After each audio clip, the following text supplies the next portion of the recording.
Hey guys, what's going on? My name's Akil and welcome to the final video of 2025 for me guys. And it's unfortunate that my time on YouTube is slowly ending, but then again, not many people have watched my channel, so there's that. But next year will be my last year, and let's hope that some of the movies that I'm actually looking forward to actually deliver for me personally. Because this year there were some disappointments, but there were some movies that also turned out to be maybe better than I expected to be, but at the end of the day, everyone has their own opinion, everyone has their own preferences, their own tastes. It doesn't just relate to movies, it relates to all different aspects of life, whether it's food, sports, even the clothes we wear.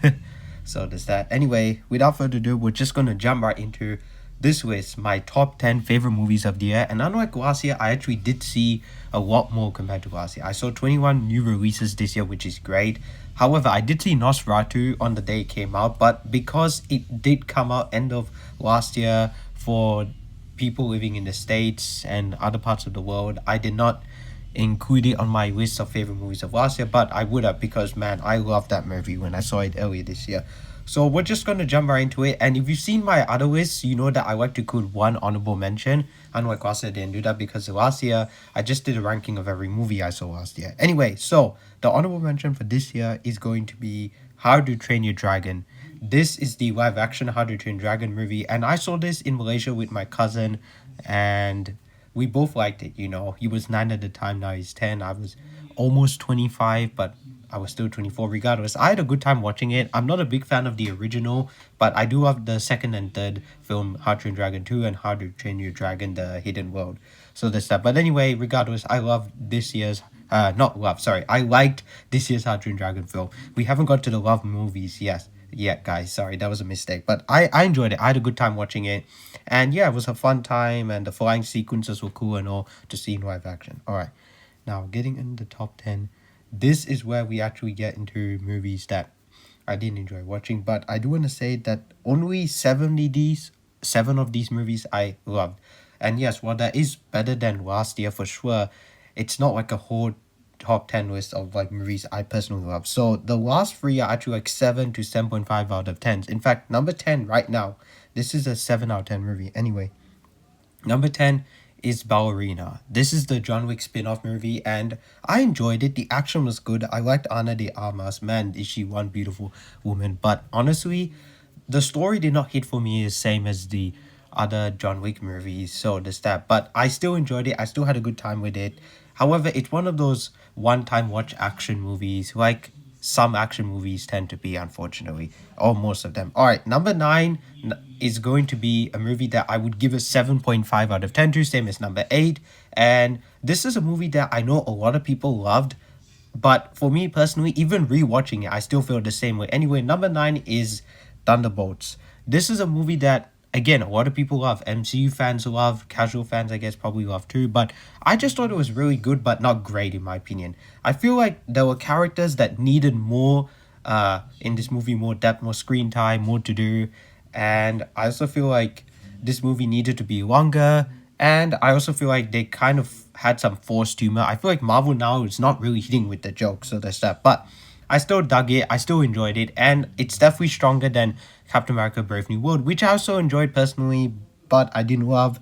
And it was definitely better than Superman, which out of the 4 superhero movies I saw this year, this is my least favorite one. Then again, I think we only had 4 this year, right? So there's that. Next year we're also getting 3, so it's a little less. But anyway, I believe it's 3 regardless though. Oh yeah, there's Clayface, but that's like comic, not really superhero related. I mean it is, but anyway, points that Thunderbolts really good but not great in my opinion. All right, number 8 is Mickey 17. Now unfortunately this is my least favorite from the Bong Joon-ho movies I've seen. Snowpiercer was great, Parasite was great, but this I just thought was really solid but not amazing in my opinion. Still, it's a good film. Pattinson did a great job. There's some nice bits of humor, but overall I didn't love it. It didn't blow me away like Snowpiercer and Parasite did. All right, now these next 7 movies I love. These are 7 movies that I just had a really good time watching, and I'm glad I saw them. Anyway, number 7 is Avatar: Fire and Ash. This is a 3-hour sci-fi epic, and you feel it. This is my least favorite out of the 3, which I don't think I'm in the minority when I say that, because I know a lot of people feel the same way. It's the weakest out of the 3, but I still love the movie though. You know, I don't get the Avatar hate. The hate, I really don't. And also, James Cameron is now one of my top 10 favorite directors because I've loved every single movie I've seen from him. You know, I don't care about Titanic, I don't care about True Lies, I don't care about Piranha 2. Those are three movies I won't watch. I'm sorry. True Lies maybe, but the other two I really don't care. However, I am interested in The Abyss, so maybe next year I'll see how it goes if I actually check it out. But I won't do a review of it. But regardless, Avatar Fire Ash was amazing. However, I did feel the length, I did feel the pacing, but it's still a great sci-fi epic in my opinion. But my least favorite out of the three, it would be this, then the first, and then Way of Water as my favorite. So there's that. All right. Number six is going to be The Lost Bus. And there's always one movie I feel like every year that, you know, I might be in the minority when I say that I loved it and people just thought it was okay, whatever, you know. But I love this movie. I'm a sucker for these types of survival, true story drama type movies and all that. And Matthew McConaughey and America Ferrera both did a great job. But honestly, I feel like this movie at times played it a little too safe, if I'm going to be honest with you. That being said, though, I loved it. You know, this was a great movie, and this was the last movie I had to see before I could actually, you know, fully say that I've seen everything I wanted to this year, which is great. But anyway, I love this movie, and if you guys haven't checked it out yet, I would recommend it. So there's that. All right, now getting into the top five. Number five is Mission Impossible: The Final Reckoning. A great movie to see on the big screen as well. While it's not my favorite in the franchise, it still did a great job of kind of wrapping things up. At the same time, I'm a little bit unsatisfied in terms of it being the final film in the installment, but this is still my favorite action movie franchise ever. Still one of my top five favorite movie franchises ever. And Tom Cruise is such a legend at this point, and good on him for actually getting a honorary Oscar, right? That's what he got, I believe. But regardless, I love this movie. I think it's great. It's again not my favorite. My favorite's actually the previous one before this, Dead Reckoning. But Final Reckoning's great. However, man, this movie is long, and you feel it once again. It also has the most intense movie scene I've ever seen in my entire life. Seriously, it's insane, and that scene is also long too. So there's that. But man, Final Reckoning was great and a great theater experience. I'm so glad I saw this on the big screen. Same as Dead Reckoning as well. All right, number four. Speaking of great theater experiences, number four is F1 or F1 the movie, whatever you want to call it. This was a great film to see on the big screen as well. I saw this too in Malaysia as well. This is such a great, just kind of, as they're saying, throwback movie, you know, and you definitely feel that vibe. Brad Pitt is awesome in it. Damson Idris is great. Javier Bardem, everyone's great in this movie. Hans Zimmer's score is great. You know, the cinematography is great. The racing sequences are amazing, and Joseph Kosinski, he just has a formula when it comes to these types of movies. And while I did not watch Top Gun Maverick, nor do I plan to or care to, it's not something I'm interested in, unfortunately. But I'm glad I saw this. I'm more into cars than planes, even though I've seen some plane movies, but you know, I tried watching the original Top Gun, wasn't for me. However, people have said that the sequel is just so much better. Anyway, regardless, F1 was great. I loved F1.